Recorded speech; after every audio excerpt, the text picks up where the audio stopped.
have been an occupational therapist, as I mentioned, for 20 years.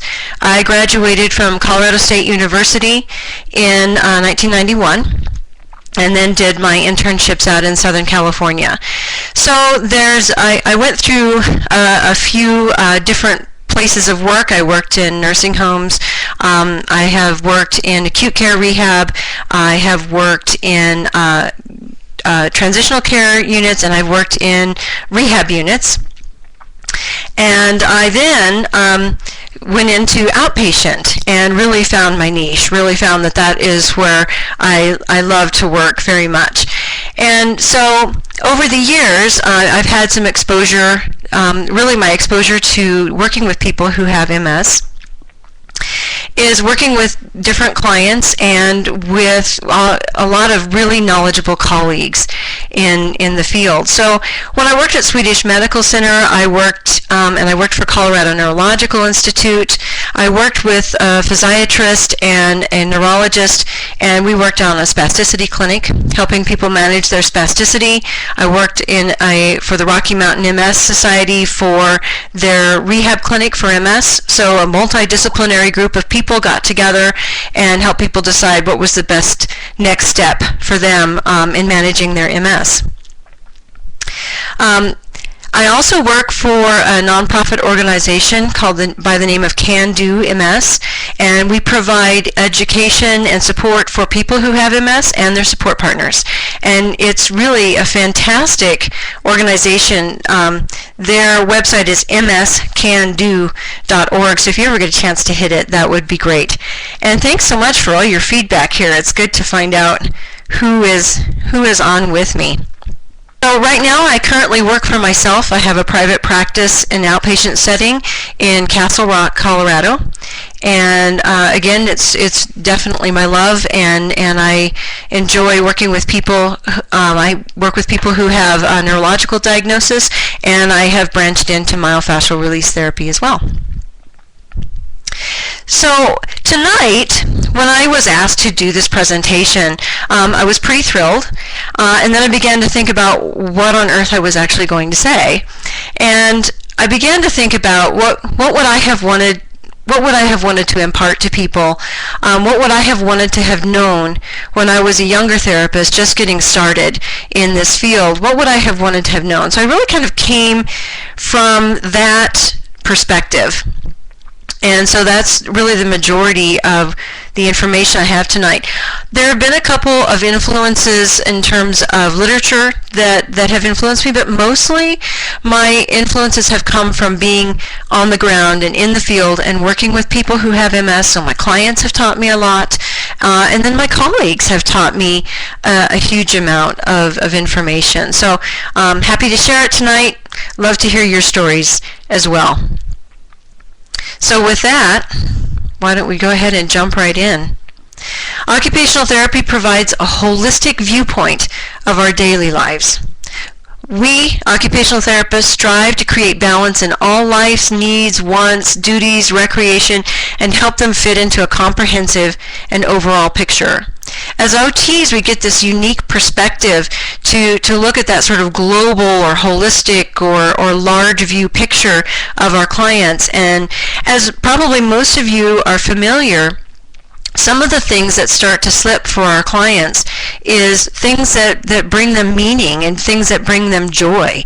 A lot of them end up kind of trapped feeling in the things that they have to do, and it's just over and over and over again every single day, just doing things that they have to do. So as OTs, we have a unique position in being able to help them bring some more balance back into their lives. So when somebody walks into my office as an occupational therapist, here's sort of a grouping of things that I will look at and ask them about, and most of the times they come and they have things that they already want to ask me about. Fatigue management is probably the number one thing that I want to talk with them about. ADL training and modification is next. Home management and modification is next. Community integration, and then therapeutic exercises like strength, flexibility, and coordination. ADLs, I knew there might be some people who were not occupational therapists on the call tonight. Activities of daily living, bathing, dressing, grooming, eating, preparing food, moving through our home and community, cooking, doing laundry, driving, things like that are all, some of my words didn't make it on all of the slides when it went over from a Mac presentation to a Microsoft presentation, so I'll fill those in verbally. And then IADLs are hobbies, work tasks, leisure pursuits, recreation, exercise, shopping, things that we may not necessarily do every single day, but things that are still important and round out our lives. Successful management of daily pursuits will lead to success in greater endeavors and overall satisfaction with life. And that, for the most part, is where I focus in for my individuals who are coming in who may be really struggling with where they are in the disease process, and helping someone to become independent or more independent or feeling like they're successful in the day-to-day things that they have to do is a huge boost for them, and being able to feel like you are in control of the things that you have to do every day is really helpful, and people feel a lot more satisfied if they feel like they are in control. So we'll delve into some of the symptoms that we treat as occupational therapists. Fatigue. Fatigue is the #1 symptom reported by people who are diagnosed with MS. And I think initially that surprised me. I thought it would be something more like balance or coordination, sensation, but it isn't. And a lot of times it's people who don't even, to a casual observer, look like they may have MS. And fatigue can be have an enormous impact on their lives and really be very debilitating. So it is the #1 symptom. We look at decreased coordination, decreased sensation or sensory distortions like numbness or tingling, pins and needle sensations. And there is something called an MS hug, which is a sensation of somebody sort of squeezing on your trunk or the middle of your body sort of relentlessly. And decreased strength we also look at. We also look at decreased balance, cognitive symptoms of decreased memory, slowed thinking, difficulty processing information, and we will help people with tremors, ataxia, discoordination. One of the things I didn't put on there was spasticity, but we will help people treat that. So that brings me to our question: do we remediate or adapt? And the beauty of that as clinicians is we get to have a choice when it comes to our treatment plan on what mixture to give our clients. I've heard some people say, well, MS can be or is a chronic and degenerative disease, so it really is a good idea to start adapting right away. But it really depends on where the person is in their process. Where are they from diagnosis? Where are they in dealing with the terms of their disease process? As to how we approach them with remediation and adaptation. As usual, our best choice is a mixture of remediation and adaptation. What I have found, particularly in outpatient, is that most clients prefer remediation. They want to come in, they want an answer, they want something to solve the issue for them, to take care of the issue so they really don't have to deal with it anymore. And most of them are a little bit reluctant to embrace adaptation, and they benefit from kind of a gentle guidance, talking them through it, getting them to believe in what adaptation is. And probably the #1 thing that I would impart to a younger therapist, a younger me, would be knowing that therapeutic intervention is a process. It's not a set protocol. It isn't something that we can tell them one time or that is just follows in a rote or linear way. When I was a younger therapist and people would come in to see me, and I would very matter-of-factly, very pragmatically lay out, well, this is what I think you should do, and this is what I think you should do, X, Y, and Z. And I was always so disappointed when they came back and they were still dissatisfied with how their daily life was going, but they hadn't implemented any of the suggestions or recommendations that I had made. And that was very frustrating to me in the beginning. But now I have a greater knowledge that I can allow them the process, allow them the ability to take in the information over time and become more comfortable with the information that I'm giving them. So I will often talk about the menu option with my clients, and I use it in a couple of different ways. The first way I use the menu option is usually when people are coming through their neurologist or their physiatrist or their primary care physician has sent them to me, or usually people are coming through and they're having physical therapy and occupational therapy, maybe some speech therapy, maybe they're going through some rehab after having an exacerbation.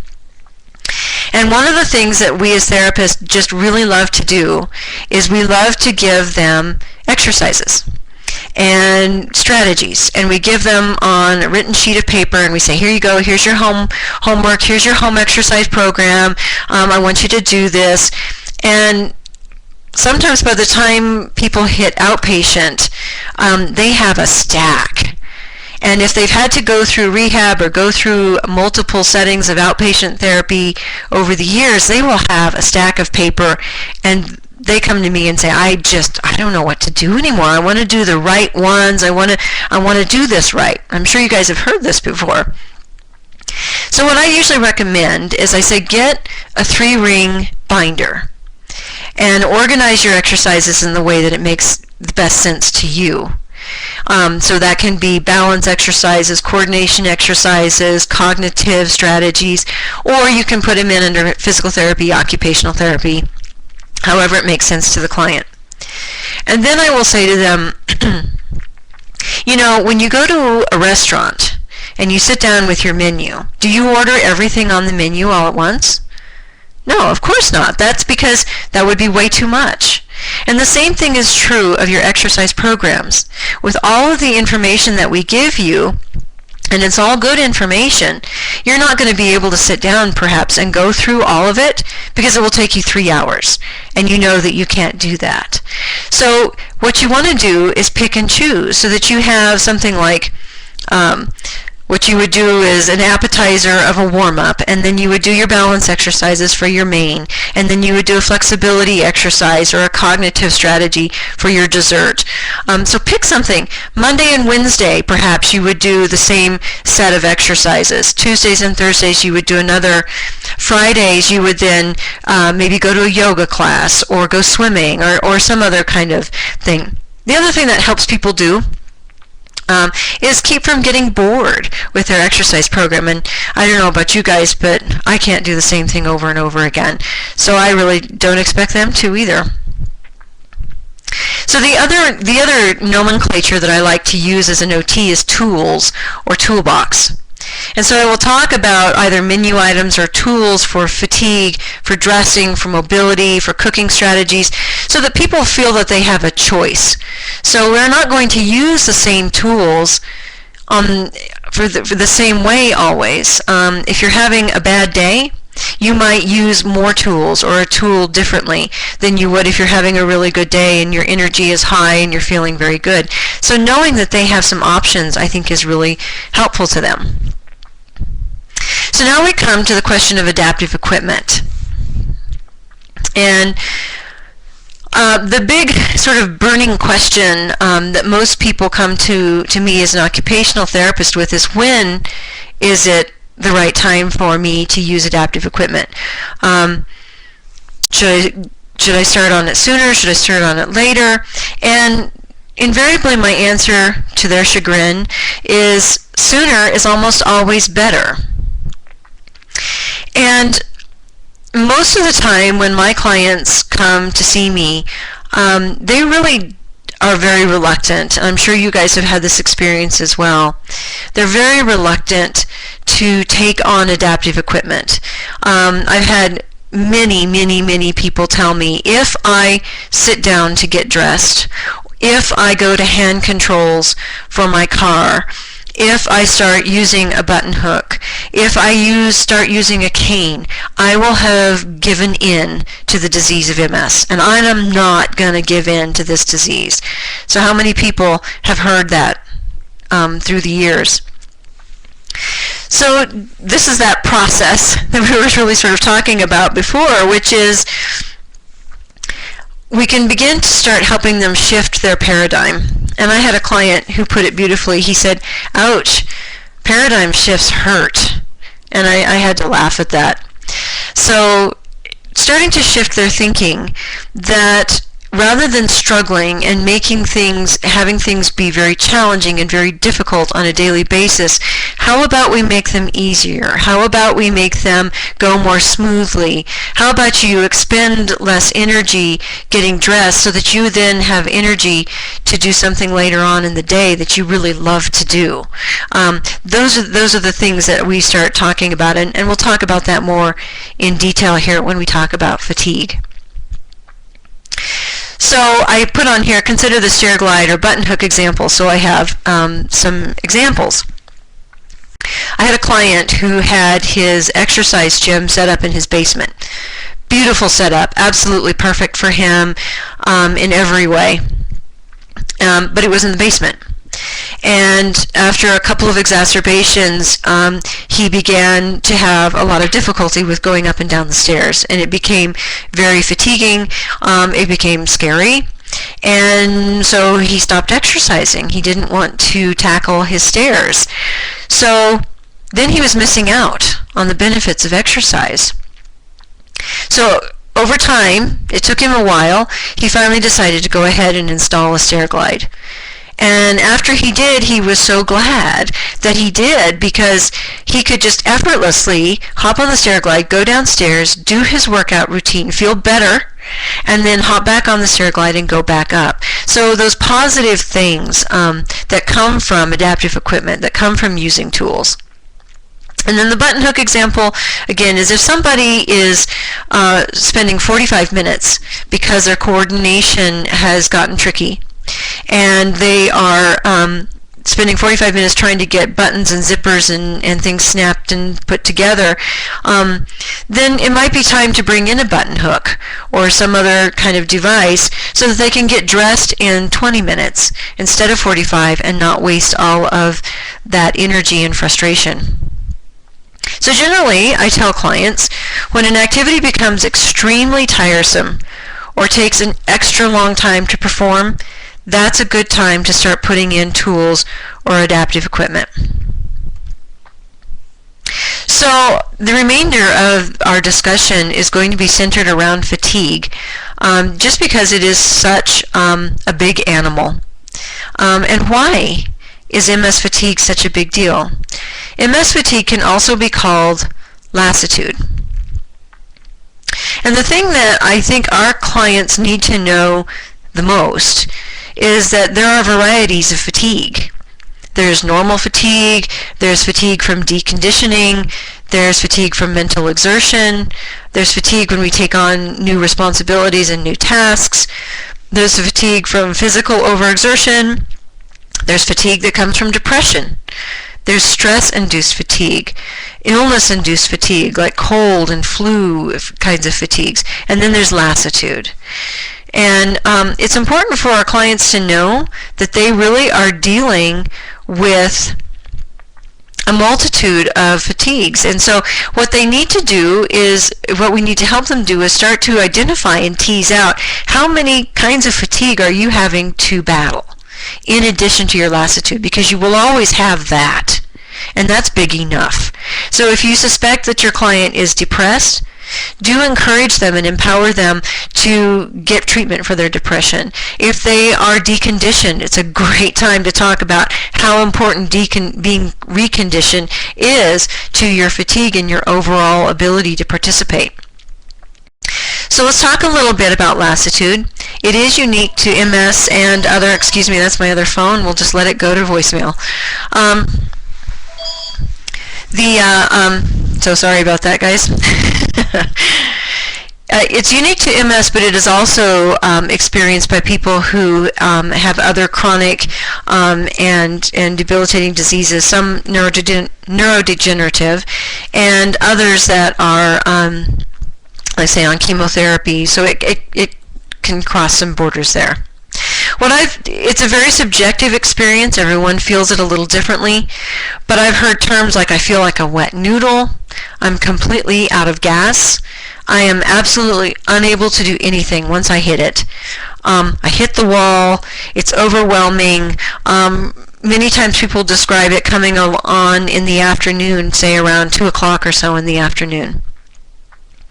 We don't exactly understand exactly why lassitude is so bad, but we think it's because of immune dysregulation. It's an over-response of the immune system, which then produces those flu-like symptoms and fatigue. And it's also, we suspect, because the body is working so much harder to communicate down the demyelinated axon. So, as we know, myelin is the insulator. It's what helps those nerve messages go lickety-split, da-doom, da-doom, da-doom, be very efficacious and quick. So when the nerve is demyelinated, then it takes that much extra effort. So I will tell people, I have no idea how much harder your body is working, but it's at least 10 times harder than anybody else around you, your family members. Your body is working that much harder to do the same thing every day.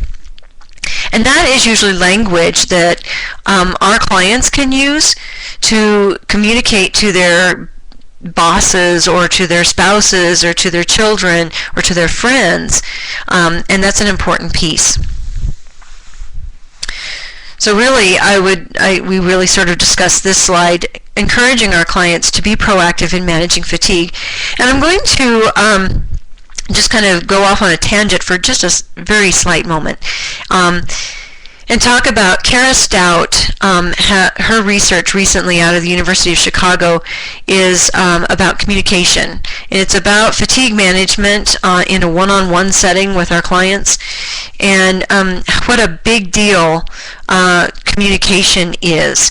I think that most people who have MS have a difficult time describing it anyway, and learning how to communicate their fatigue is very empowering, and learning to use language that really gets the idea across to their spouses and their families is really helpful and empowering to them. So we have a variety of tools to use to help people combat their fatigue. So the nice thing is it's like that menu again. People can pick and choose the things that really help the most, but predominantly there is no one thing that really takes care of fatigue and really helps fatigue management. It's a combination of factors that people will pull together. And many of them I'd like for people to say that the things that are on this slide, they should be thinking about incorporating all of these things in here. So we need to think about organization, planning, and management. I love mnemonics. That's kind of a personal thing. So they're called the 4 Ps, and I'll go into those in detail later. But I think they're a nice little format for helping people when they start looking at fatigue management. And am I covering all of those territories that my OT wanted me to look at? There is, of course, budgeting and banking strategies that comes from Matiowicz, and those are excellent. Most of the time, I encourage people to talk to their clients in a way that really resonates for their client. So some of our clients are very type A, very driven. They understand certain types of information best. Some people are more type B, a little bit more laid back. Use language that you can see resonates for them. Exercise. Exercise is huge in being able to help people manage their fatigue. And I will often tell my clients, everyone, every single one of us living and breathing today benefits from exercise. And research keeps telling us more and more and more about how incredibly good it is for us. But when you have a disease that is chronic and causes fatigue in this way, your exercise program really needs to move up into the top priority. It really needs to be way up there. You will benefit from it even more. I don't know, I kind of hate to say that, but even more than maybe the rest of us. It's really, really important. Temperature management. I'm sure you are all aware what getting hot does to our clients who have MS. It's literally a melting agent. So I really encourage them, especially when you start going into exercise and you're talking about exercise with them, to really use strategies to help them stay cool. And at the end of the call, we can talk about some more of those strategies if you would like. Coping strategies. Those can come from a variety of resources, but they're very important. Coping strategies can help you get through a tough patch or get through areas that are really challenging. And then restoration periods, and those I call the magic key. And I will talk about those a little bit more in a minute. So under the tools category, some more, we can encourage people to use body techniques and mental techniques, or use them together.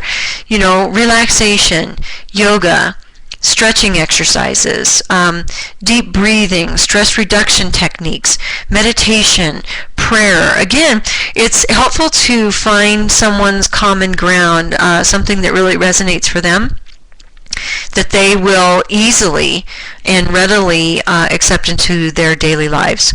Organization, using planners or phones, calendars.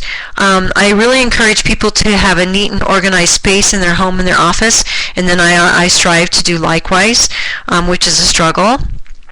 So, but if you think about how difficult it is to how much energy you waste when you go to find something in a cluttered space, when your kitchen cupboards are neat and organized, or the pantry is neat and organized, and all you have to do is walk in, see what you want, grab it off the shelf and go back, or go to your desk and immediately find what it is that you're looking for, you waste a lot less energy than if you have to hunt. Ergonomics is ergonomics. We all know what those are. Lifting and carrying techniques, counter heights, distance from your body to your object, to your workspace. All of those things add up throughout the course of the day to really make or break how much energy you're using. So we really want to encourage our clients to tighten up their ergonomics, to really become the most efficient moving machines that they can, because then they will bleed out less energy. And then, of course, as we all know, durable medical equipment plays a large role there. Shower chairs, grab bars, utility carts, eating and cooking utensils, zipper pulls, stair glides. I will often find that people are receptive to starting to use them when I introduce them in a fatigue conversation, rather than saying, you know, your balance, I don't know, it would just be really good for you if you would use a grab bar in the shower. If I talk to them about fatigue management, they're sometimes a lot more likely to go ahead and put those devices in. So let's see if I can get the next slide to go. There we go.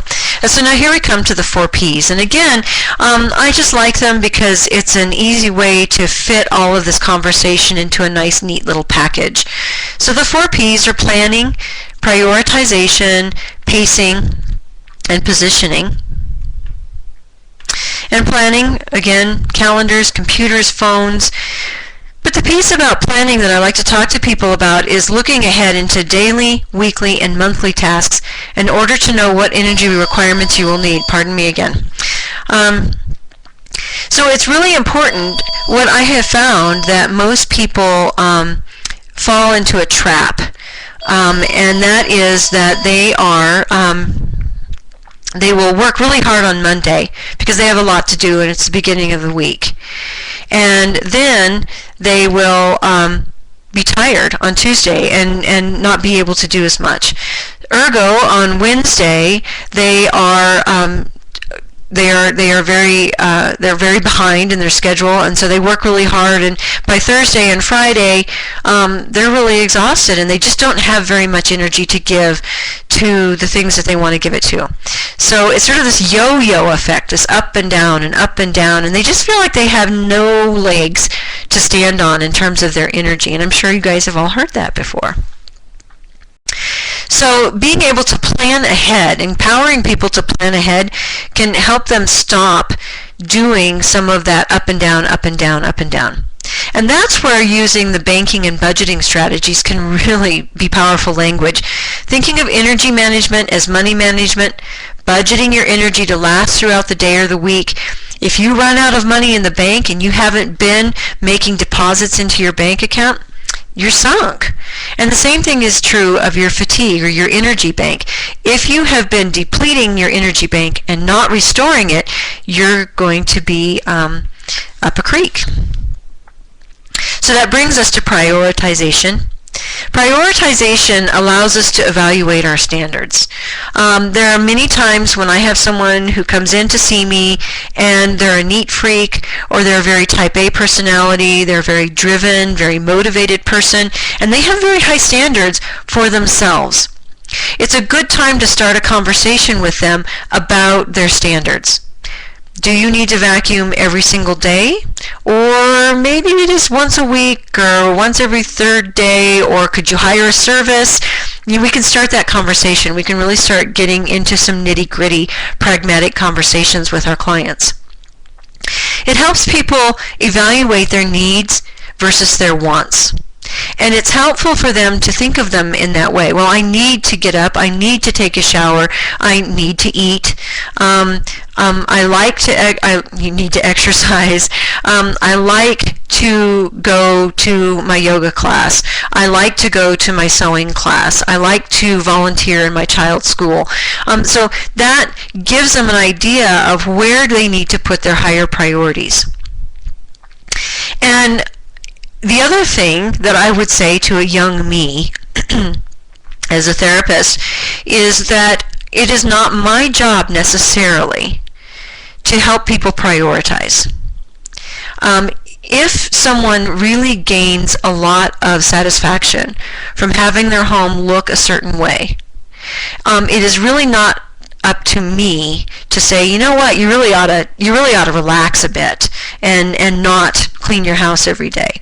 But what I will do is set it up in a framework so that they can make that decision for themselves. Oh, you know what? If I give up some of those cleaning tasks, that means I get to go to the yoga class, or that frees me up to go back into my son's classroom and do some volunteer work that was really meaningful to me. So setting it up that way helps people make their own decisions. Prioritization is the flexibility key. It allows us to simplify and to be flexible. If we address our highest priorities, generally we feel successful, and that's a big deal. That takes us back to our conversation earlier in the session, where daily tasks, if you feel successful, you feel a lot more in control and a lot more happy about your life. The other thing that we know is that life loves to throw us curveballs.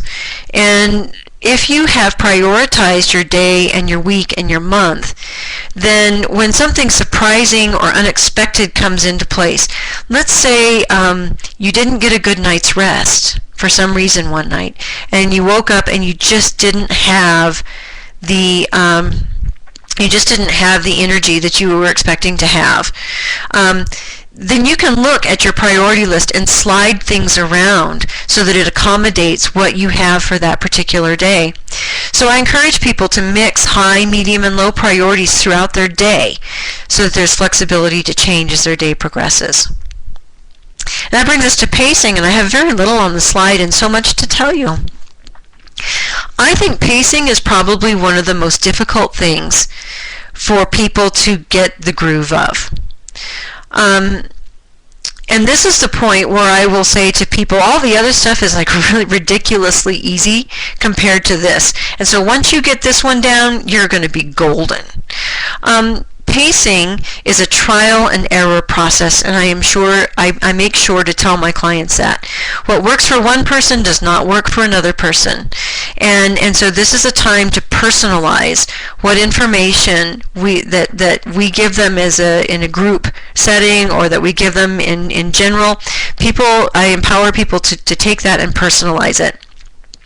And it will be trial and error. You will find that this worked really great and this other thing hardly worked at all.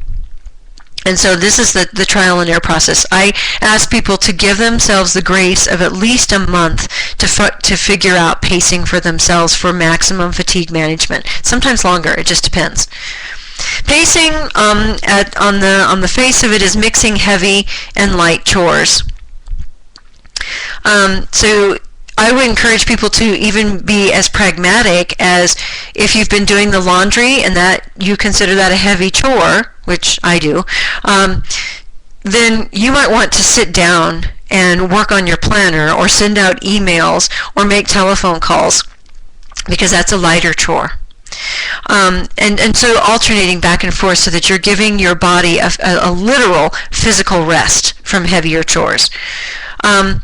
Taking restoration breaks. So here are these restoration breaks. When I initially start thinking about talking about restoration breaks to people, they think about the 20-minute water cooler break or the 1-hour nap. Now, there's nothing wrong with 20-minute cooler breaks and 1-hour naps or 30-minute naps. They're wonderful. And I know a great many people who will use a 20 to 30-minute nap in their afternoon to just manage their fatigue in a dynamite kind of way. But I also want people to consider restoration breaks in this sense. They can be extremely short, and that can be extremely effective if it's done on a cumulative way.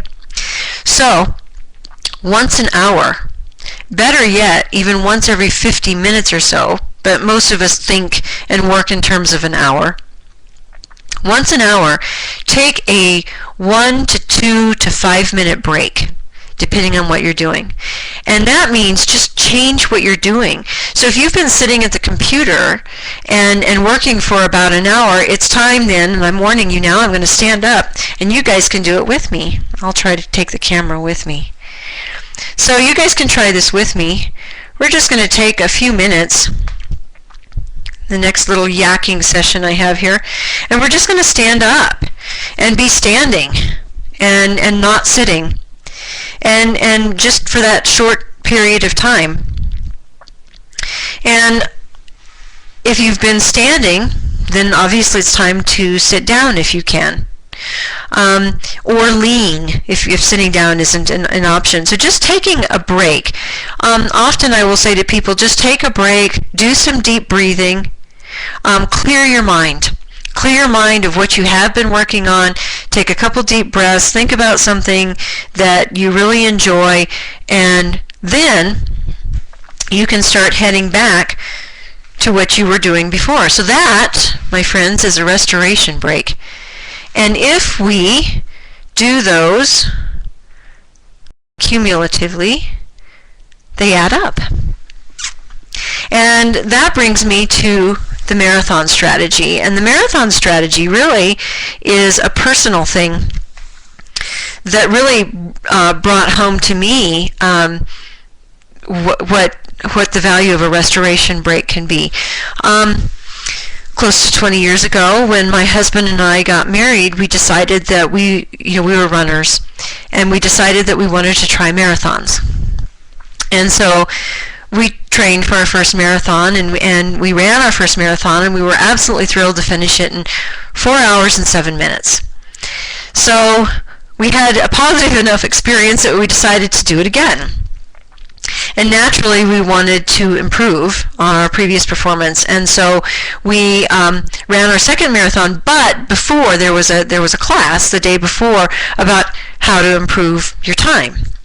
And the instructor told us, if you walk for 1 minute of every mile up until mile 18, you will have rested the muscles that were producing all the running, and it will shave time and take less energy from you over the long haul of the marathon. Now, after mile 18, it doesn't matter because you've blown all your energy through your body anyway. You've hit the wall, and, it doesn't matter what you do. You can walk, you can run, you can crawl, whatever it is that you need to do. So we were like, well, that's really simple. That's easy. We're going to go ahead and do that. And it was easy until we actually did it. And then here we were in the first mile, the first couple of miles. We're feeling good, we're feeling strong, we're feeling fresh, and we're walking. And we've got a long way to go, and this just didn't seem right. Nevertheless, we persevered. And then there was the competitive factor. So here we are, we're running along, and we just pass all these people, and now we're walking, and those people are running past us. And that just really excites competitive urge, and so we stuck with it, although it was challenging. And by the end of the marathon, and it was a harder course than our first marathon, we had shaved 20 minutes off of our time. So we ran it in 3 odd, whatever that was. By the time we ran our third marathon, and our last one, we couldn't improve upon that very much. I think we shaved 2 or 3 minutes off our time, probably just by experience. But it was a really big example to me. And the other personal experience I had was fatigue when pregnant, and what those restoration breaks was actually able to do for me. So that's my personal marathon strategy story, and I find that a lot of people actually relate to that quite nicely. This brings us to our 4th P, which is positioning, which is ergonomics. And we really want to have a conversation with our people about how important they are. Sitting always uses less energy than standing. So might it make sense to sit while you're taking a shower, or to sit while you're, to use a lift in the bathtub, so that you're using less energy? Because if you don't waste that energy there, you can use that energy somewhere else in your day and your week. Pushing versus pulling. What we encourage our people to do is become an expert at minimizing effort for success. What's the least amount of effort you can put into this task in order to get it done? And that is where environmental modification is a really strong key in our pocket to helping people figure that out.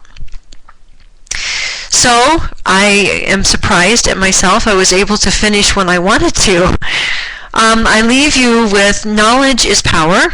We all know that. Application of knowledge empowers us. So I encourage you to empower your clients with the knowledge that they do have choices.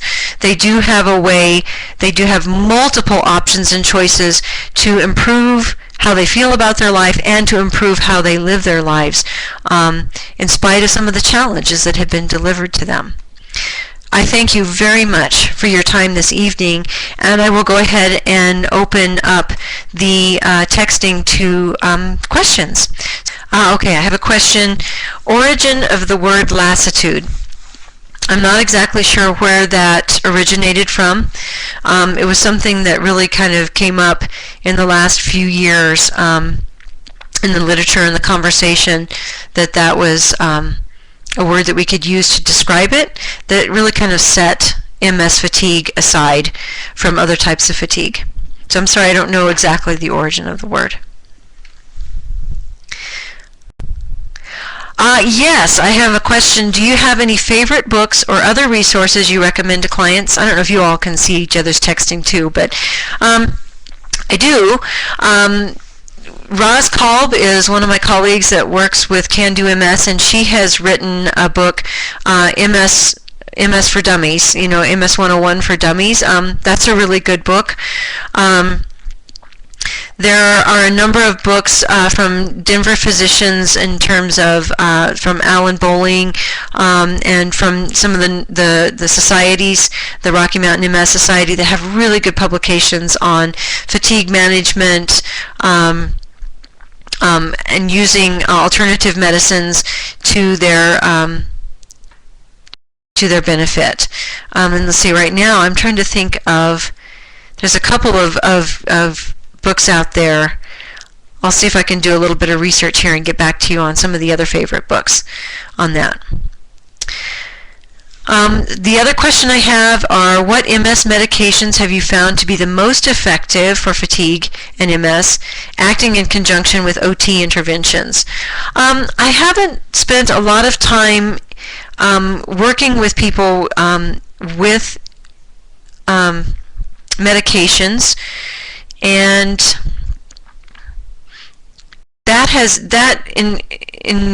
usually what I do is talk to them about talking to their neurologist, and if they don't have a good conversation with their neurologist, to then go to the Rocky Mountain, or not to the Rocky Mountain, but to their National Multiple Sclerosis Society, and asking maybe one of the nurse practitioners there.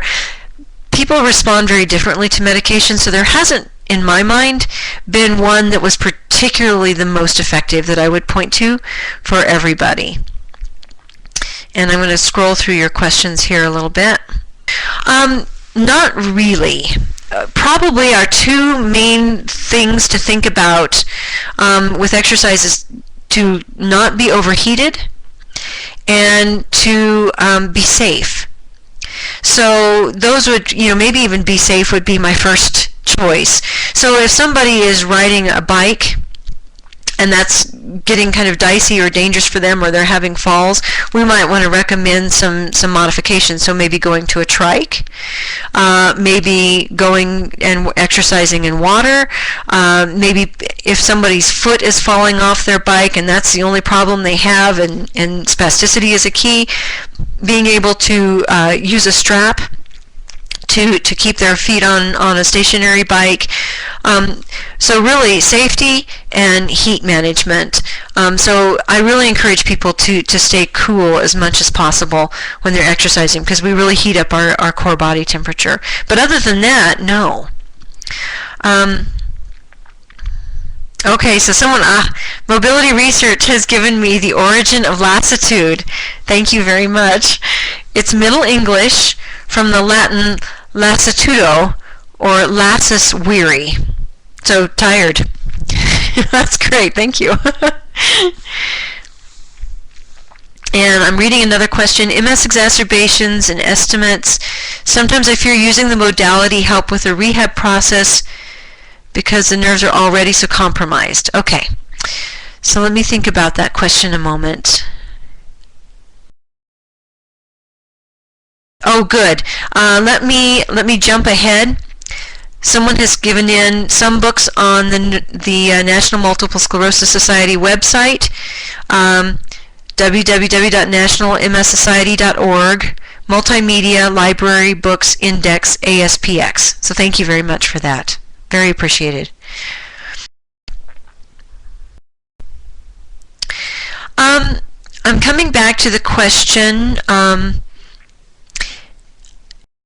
MS exacerbations.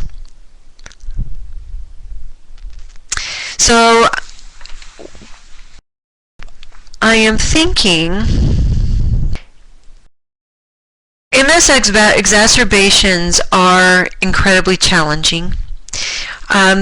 It's difficult to ask people to do everything that we want them to do during an exacerbation. Exacerbations are a time to sit back and take it a little easier. Probably the biggest thing that I encourage people who are having an exacerbation to do is, one, make sure that you don't have other factors that are creating these symptoms. Be in touch with your doctors. For a lot of my clients have, if they get a urinary tract infection, can look a lot like an exacerbation. So it's really important to refer them back to their nurse practitioner or their physician and say, hey, let's do a little research on this. Suddenly you're much weaker. Suddenly you are like a dish rag all day long. Are there some other factors that are causing this? Do you have a sinus infection? Do you have a urinary tract infection? Some of those things are things that we need to help them think through. Exacerbations are depressing and they're scary. It's also a good time to start talking to people while they are having some downtime about ways to look at their life and begin that fatigue management process. So as they start coming out of that exacerbation, what's my game plan going to be as I'm coming out of this to get back to my usual self. So it's a good time to just sort of revamp how they are doing things. And that's a good time to say, you know what, if you sit down to shower, or you sit down to get dressed, or you sit down to chop up the vegetables when you're doing the cooking, you know what? That's going to go a long way for you now, in the middle of your exacerbation, and after you have come out of that exacerbation. So, Aisha, does that help you? Does that answer your question a little bit? And if not, electrical stimulation. Okay, thank you.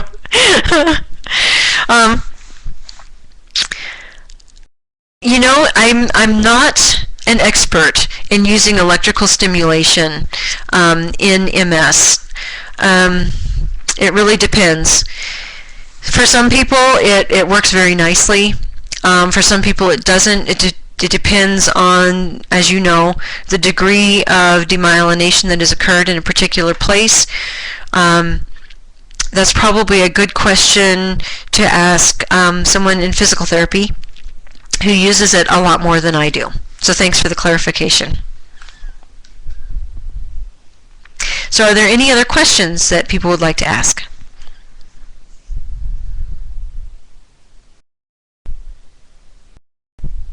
Okay, so a question, do you have a copy of your presentation slides available for download? Yes, I think that they will have that on the website. Is that correct? That there will be a copy of the presentation slides? Time very much, and I appreciate your feedback and comments. Have a very good evening.